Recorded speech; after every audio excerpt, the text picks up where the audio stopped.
Good morning, Fort McMurray, Wood Buffalo, and the rest of the world. You've tuned in to the Mac City Morning Show. I'm your host, Elliot Pierre, and we're going to start this off the same way we start every show off, with a moment of gratitude. I know you could be doing a million other things with your time, so the fact that you're spending with us truly does mean the world to me. On that note, Tanner, hit him with the intro.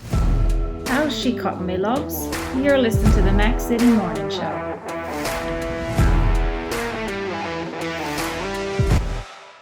All right, and we're back.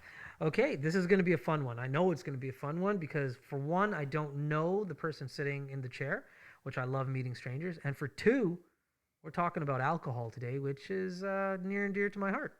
So, as you already know, I don't introduce my guests. I let them do that themselves. So, on that note, sir, can you please tell the people at home who you are and what you're about? You betcha. My name is Josh Ward. I am one half of the Whiskey Heathens, Okay. which is a little YouTube project that my friend Ty and we started, making cool videos and getting out there and like trying to meet people as much as you can in these weird times, sometimes right. electronically. Yeah, But yeah, we've been drinking whiskey and making fools of ourselves.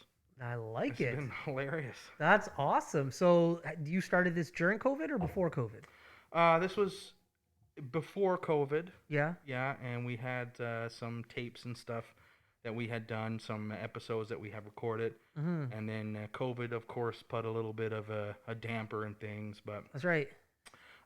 once we got rolling and had that bank kind of built up of videos, Mm-hmm. we let those roll through COVID. Nice. So we found a way around it a little bit. That's awesome. Mhm. And so, why whiskey? This is your drink of choice. Why Yeah. whiskey? Whiskey is delicious. Yeah, it is. Next question. Yeah. So is that like your drink of choice? Because some Yeah. people like have their drink and they don't mess around. That's all they drink. Yeah, it's pretty much all I drink. I, started with the Canadian whiskeys and Yeah. mixing it with 7-Up, and after a while, I Mixing it with 7-Up. Yeah, of course. What? Yeah, we're the Whiskey Heathens, man. You mix it with whatever the hell you want. Right? Yeah. Okay. Throw some ice in there. Throw some over your shoulder. okay. Whatever. Yeah, it's Okay. delightful. But I transitioned away and Yeah. kind of stumbled into Scotch Okay. and really piqued my interest, and I dove way down into that little rabbit hole of all the different Scotch whiskeys that you could find, basically. Okay. So I now we're branched gonna out go. to Irish and stuff after, but Scotch is like Is where it's at for you. that's my drink of choice. Okay. So I'm flabbergasted and shocked. I've never even thought of or would think it would even taste good to mix pop with whiskey. Does it taste good? Not really. Yeah, I wouldn't imagine so. Nope, it's for effect. Yeah. Yeah, I mean Okay. like Jack and Coke, Right. not my thing. Right. At one point, Yeah. it was your very thing. much my thing. Yeah. Yeah, when I was younger, but after a while, I just shied away from that horribly because Yeah. it's not pleasant. No. And the No. next morning is very unpleasant as well. That's right. Whereas, with a Scotch, you Yeah. can sip on a 1 ounce for an hour Right. if you wanted to. That's Add right. a couple drops of water or a spoonful of water or something. So really, I don't Yeah. know, it kind of elevated my palate a little bit. Nice. Yeah. Nice. So for me, I know what happened was when I drink beer, I don't have a tolerancy level in regards to I don't have that thing that says stop. Mhm. I just keep going. Mhm. And the next morning, I'm a little bit groggy, not operating at 100%. Sure. So I had a kid, and I was like, okay, well, I can't be doing this. So I know with hard booze, I can wake up the following morning Mhm. like a rock star and just Easy peasy. be a dad. Mhm. So I haven't drank beer in 7 years now. So I started drinking bourbon. Actually, it all started. I started drinking old fashions.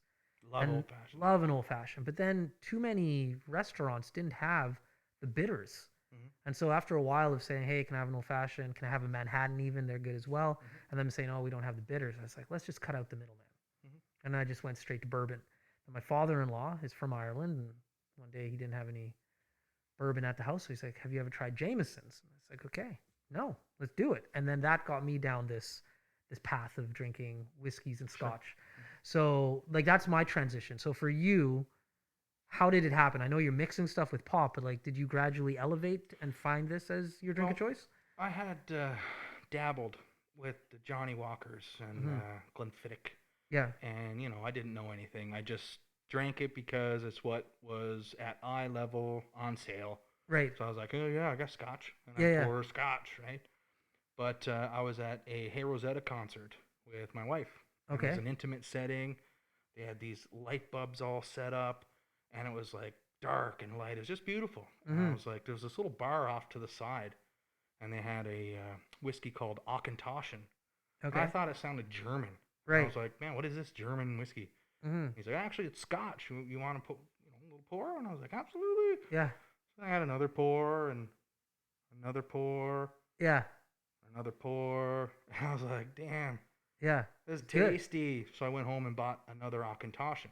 Okay. And then I was like, oh, wow, this is different than the first. And I bought something else. So that really was my hard dive into Scotch, just Nice. tasting it, basking in the ambience, we call Yeah. it, right? Yeah. Just that intimate moment, great music. And I was like, yeah, this is Okay. where it's at. And Very and I cool. just connected that vibe to it. Nice. Hmm. Now I've got tons of questions because I like to drink. Like, there's no doubt about that. Hence the set. It's not a prop. Yeah. We utilize it from time to time. Yeah, I can see that.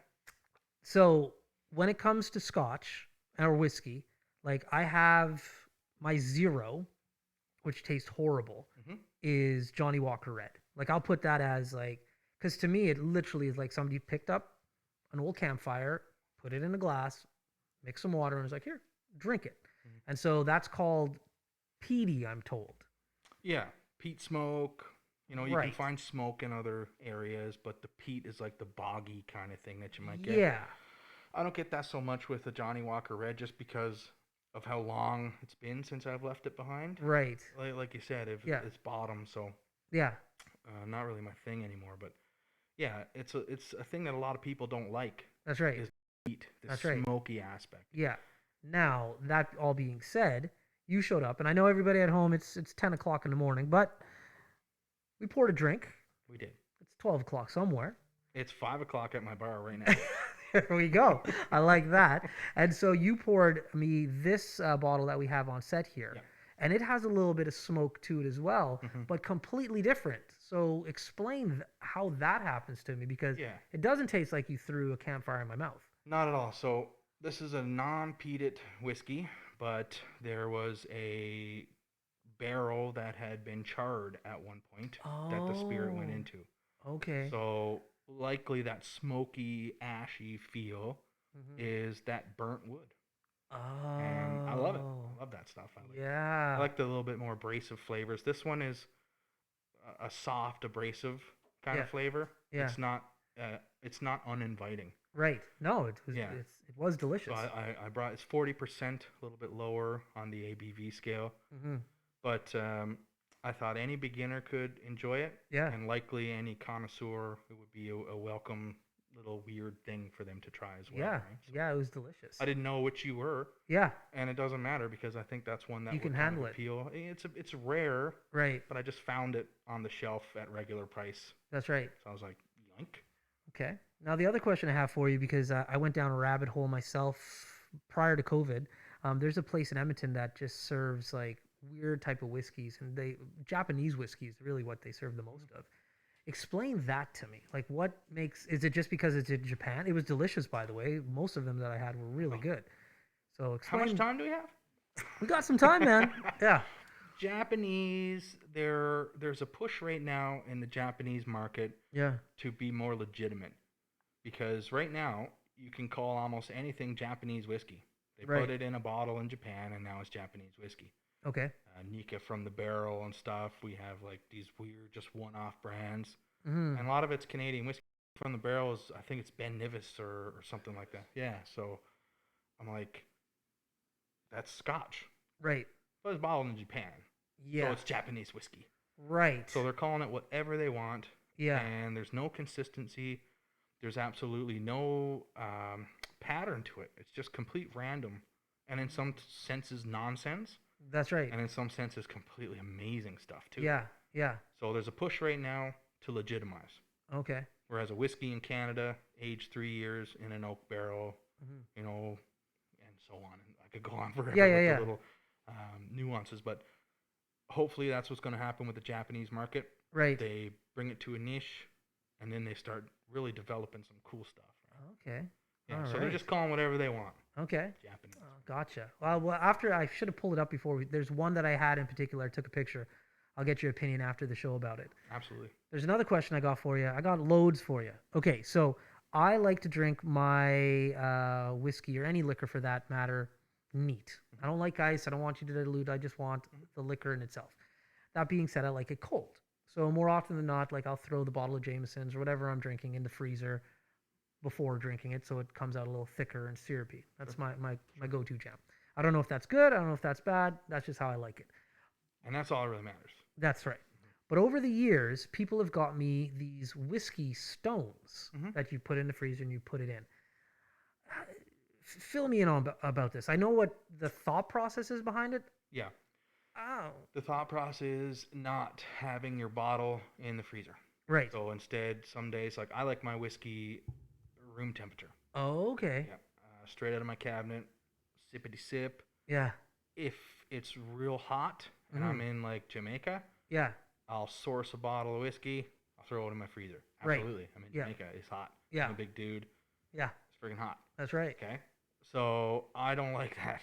I don't like to do that if I don't have to, because as you said, it gets syrupy. Yeah. And then that real cold chill is basically just getting rid of some of those beautiful oils that you might feel. Oh. Now, that being said, something like Jameson, Yeah. that's an everyday, consistent, reliable drink. Yeah. Putting it in the freezer, nothing wrong with that at all.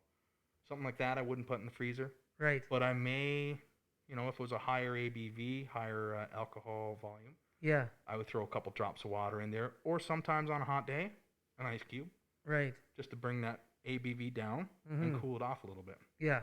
But it's changing the flavor, in my opinion, drastically. Drastically. That's my thing. Like, because I've done it and I've drank with guys who like to have, like, they have these special little spoons and they put the right amount of water in Yes, we there. have a demitasse. Okay, there we go. I know there's terminology for it. If Yeah. you check out our show, I'm sure you'll see the friggin' demitasse. So, but it does dramatically change the taste. And in my experience, not for the better, for what I agree. I like to drink, right? So, yeah, these whiskey cubes or whiskey stones that they have, like, I know, like, they're not supposed to have a taste to them. No, it mimics like the rocks that the water's flowing through in Scotland. Okay. So sometimes you get like just like a minerally Yeah. vibe. So it does have a taste that comes They off say it. it don't, but but it I does. believe it does. Right. And part of it is the ritual to it as well. You're throwing, Oh. you're throwing stones in there. Right? If you Gotcha, if you threw gotcha. that stone in your mouth, it's gonna taste like something. That's right. And now your whiskey tastes like something. Something. My That's guess right. is it would taste like stone. Yeah. Well, yeah. It does. Yeah. And so, and depending, like, yeah, so for years now, people have been telling me, like, no, it's not supposed to taste like anything, and it's just buddies, right? And I'm just like, well, listen, it tastes like something. It tastes like something, Tastes like something. So, in my opinion. yeah. All right, so that solves that one. But Yeah. it does cool. It does what it's supposed to do. It cools down Sure does. the booze that you're drinking. A company approached me, wanted me to like rep the product a little bit. Yeah. I tried it, and I was like, it's not for me. Right. I Right. wouldn't be able to recommend something that I don't like. That's right. So nothing against your product, but Yeah, you might want just to not ask for me. someone else. Yeah, Nice. I don't like them myself. Yeah. All right. So I got so many more questions, but Tanner has a segment, so I can't be too selfish. So Tanner has a segment called the Mac City Minute. He's going to ask you some questions. Uh-oh.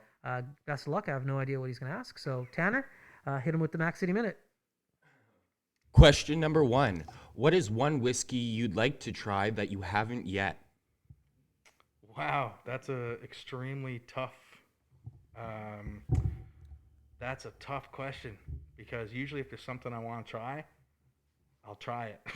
I'll track it down somewhere. I'll try it. Oh Lord, there's some real rare releases from a distillery called Bunnahabhain, and some of their real older stuff. It's sometimes hard to get a hold of, and I would think maybe something like that. But again, it's such a delicate question, because if there's something that I want, we'll try to make it happen. There's someone out there that has it. We'll trade samples with them or something like that. Right. So I haven't ran into that. Just recently, there was a whiskey, Lecheg 42-year-old. Lecheg's my favorite distillery from Tobermory. And I was like, I'll never get a chance to try this in my life. And we tried it. There was a tasting that came up, and they're like, hey, here it is. Wow. So yeah, usually if you want to try it, it's out there. Yeah. That was the one, though. That was like my ultimate unicorn. Yeah. Yep. Nice. Yeah. And I just very, very recently came up with the chance to do that. So. There you go. Question number 2. What is your favorite part of working with whiskey models? Whiskey. Short and sweet. Question number 3. Who's your most famous Instagram follower? Conor McGregor. No, I almost swore. Are you serious? Yeah. That's awesome. Yeah. I reviewed his whiskey, Proper 12. Yeah. At the time, people were trashing it Right. and bashing it, and it was $20-something. Yeah. Yeah. I treated it like a $20 whiskey. It was $28 or something, $30. Yeah. I poured it, tasted like a $30 whiskey. I said that honestly, and I was like, I'd buy it again. Yeah. And he read the review and started following me, so that was kind of weird. That's awesome. Changed the whole Instagram algorithm and everything after. Yeah. Big. Weird MMA just started following me. It was That's right. very That's odd. really cool. So this is Tanner's segment. I'll get back to my questions. Tanner, keep hitting him with the questions. Question number 4. What is your favorite note you can find in your liquor you drink? Favorite note is Oloroso Sherry note. I just love a scratchy, kind of brash note. And your final question. What is your favorite food snack when you are drinking your favorite whiskey? Oh, that's a good one. Chocolate. With Okay. what whiskey? Take your pick, really. I mean, this one, chocolate will go amazing with this particular one right here. This Glenturret, anything Tobermory, a more richer kind of whiskey, Yeah. is definitely going to pair pretty lovely with chocolate. Macallan stuff, something people would know would be Macallan. Mm-hmm. Mm-hmm. And those have been your 5 questions. Boom. I'm trying to keep all the questions in my head. I probably lost some of them. Okay, let's go to the Conor McGregor one because that was the most recent. Mhm. That bottle, like, it's got a lot of hype. I think a lot of people have heard of it. I've never tried it. Like, It's Irish. it's Irish. It held up. Yeah, I if should, you I like should give it a try. Jameson, I can't see you hating it. Okay, hmm interesting. People hated on it. You know what? They can't come up and say to Conor McGregor's face that they're whiskey, Yeah, or they hate his whiskey. that's But right. they can bash it online. Yeah. And that was super cool at the time to just bash that whiskey. And I was like, Yeah. I don't know what you guys are talking about. Yeah, You haters paid gonna hate. $100 for it, then fine. Yeah, But I did not, right? yeah, yeah. Okay, now you just totally dovetailed into my next question in regards to cost of liquor. Mm-hmm. So, like, Jameson's, you could probably get, like, at the liquor store anywhere between $35 to $38, give or take. Sure. High end liquor, like, I met a guy who was drinking like $300 bottles of something delicious. Mhm. But, like, what is kind of the price range? I know it can get extreme and it can get, like, Yeah. low down, but, like, what's like an average price range? An average price for a bottle that I would drink myself, share with some friends, $100. Yeah, Like $100 is pretty average. Mhm. You know, you can go way, way, way, way, way up, yeah, but you know, cost versus yum factor yeah, sometimes hard to justify, right? right, But $150 yeah, is like the go-to range of the bottles that we usually have. right. Now, when you're getting into, like, the more expensive, like $300, $1,000 even, some more than that, what is the difference that you're tasting out of it? Sometimes almost no difference. Yeah. Sometimes it's not so much as taste as rarity. It Mm. may be like a super rare Spanish Oloroso cask, a Right. Spanish sherry cask, Right, and like maybe they had one, right, so they put it in a bottle for 25 years, and then they're charging $1,500 for it, right. and collectors will scoop it up. But see, Okay. we have a revolving collection. Mm-hmm. We'll buy something ridiculous Yeah. and just crank it, and mustache water. Yeah. You know, that's what we're all about. Yeah. So it looks pretty, Yeah. but is it tasty? That's right. And a lot of the times, it's just simply not. That's right. Tasty, sure, but not $1,500 tasty. Right. Now, something else you said, Tanner's telling me I'm running out of time. You said samplers. So, what is that? Like, people just, like, taking, like, a little, like, Yeah, 1 ounce little sample bottle, and we'll share them Oh. amongst our friends. Very cool. Yeah, like there's must be 500 1-ounce sample bottles at the headquarters right now, Right. just waiting. So you could get, like you said, your unicorn, get that in a sampler. Yep. You might not have the bottle, but at least you could say you tasted Yeah, it. maybe we'll purchase a bottle together Right. and put it into 25 samples or so. Okay. Very cool. It's a way to attain something that's unattainable sometimes. Right. Amazing. Okay. Last question I'm going to have for today, unfortunately. You're coming back, and we're going to talk a lot more. But in regards to what we're drinking out of, so I'm used to drinking out of those things. You have special names. I just call them glasses, whiskey glasses. Yep. Right now, you poured your stuff in Yeah. these cool little things. This is a Glencairn. So what are they called? What's the difference? What's the difference? The difference is ritualistic. I mean, you have something like a copita, which has a stem, Mm-hmm. and then like almost like a tulip on the top. Right. It's old sherry merchants would sample the sherry in these particular glasses, Right. and it became famous. Richard the Nose Patterson from Dalmore, he loves that glass. Right. I love it as well. But Glencairn, I think came around the 90s. Yeah. And it's just a tulip-shaped glass, and it focused the alcohol different Mm. so that you don't necessarily get all the harshness and abrasiveness of just spirit. Right. You get the oak and the weird influences, bourbon cask, sherry cask. Whereas a tumbler, it's all open, so everything's hitting you at once. Right. Right. Either way, totally fine. Yeah. I'll drink out of a tumbler quite often if it's a whiskey I'm super familiar with or I'm around a campfire. Yeah, I'll bring a nice thick tumbler. Mm-hmm. Totally fine. Again, Yeah. it's part of the ritual, right? Right. But Right. yeah, the different glasses for different, different nosing and Yeah. different things they do. It's Okay. ritualistic. Yeah. Okay, I'm gonna blow the time because you just had another. I've got another question. Sorry, at home, we're going a little bit over today. Okay, you just said sherry, right? Yeah. So you got sherry, you got whiskey. Like one time, I made the horrible mistake, and I blame Puff Daddy and Busta Rhymes for this, of trying Cavassier when I was 21 years old, and I didn't know what I was doing. Mhm. I would actually like to try Cavassier now that I actually have appreciation for it. Yes. What is the difference between a sherry, a whiskey, Cavassier, for goodness sakes? Well, quite often, a sherry is a grape spirit. Mm-hmm. You can get brandy, which is fortified, right? Right. Whiskey is, malted barley, grains like corn, wheat, whatever the case is. Yeah. And like something like cognac, Yeah. made in cognac. Yeah. Port Yeah. is, grape beverage that's made in Portugal. Right. Right. So it's regionalistic in a lot of cases, if that's a word. If not, Yeah. I do Whatever. apologize. Yeah. Been I ain't drinking. calling you out on it. Yeah. So that's basically it. It's just whiskey is what I love the malt. Right. The bitter kind of malt flavor is really what did it for me. Yeah.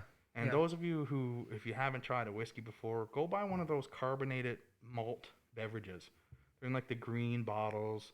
You can get them at a bunch of restaurants. What are they? Yeah, delicious. Yeah. It gives you an idea of what malt is without that intensity of the alcohol. So. Right. Now, you just said Mickey's. So I know Mickey's as those little like stubby beer. Yeah, with like the little teasers inside. No, I don't think that's what I'm talking about. Mickey's is And a it's non-alcoholic. Yeah, the one I'm talking about is like. yeah. Mickey's is definitely alcoholic. It's like malt Yeah. liquor alcoholic. So this Yeah. one's just a malt beverage without any alcohol. Oh, okay. Yeah, I can't remember for the life of me what it's Yeah. called. Yeah. I only know a Mickey is a small amount of alcohol. Yeah. Yeah. Little Mickey. Yeah. Yeah. Okay, cool. Well, listen, we went over, but thank you very much. The whole point of the time limit is so that you can come back again and again and again. Sure. So please come back again and again. I got loads more questions for you. It'd be But my pleasure. before I cut you loose, before you leave, shameless plug, please tell the people at home one more time who you are, where they can find you, what you're all about. Absolutely. The Whiskey Heathens. Best place to find us is on YouTube right now. And whiskey does not have an E. We're in Canada. So WHISKY, Heathens. And Instagram, for myself, it's Know Your Whiskey. And my partner, Ty, you can find him at Ty Brand Comedy. It's just a bunch of random nonsense and shenanigans. So if you're into that, come join us. That's awesome. Awesome. Well, on that note, Fort McMurray, Wood Buffalo, and the rest of the world, thank you very much for tuning in. This has been another episode of the Mac City Morning Show with Elliot Pierre, your host. Hopefully you're having a great day, and we'll see you tomorrow. Peace. I said this. That's another Mac City Morning Show done. It's so ballistic!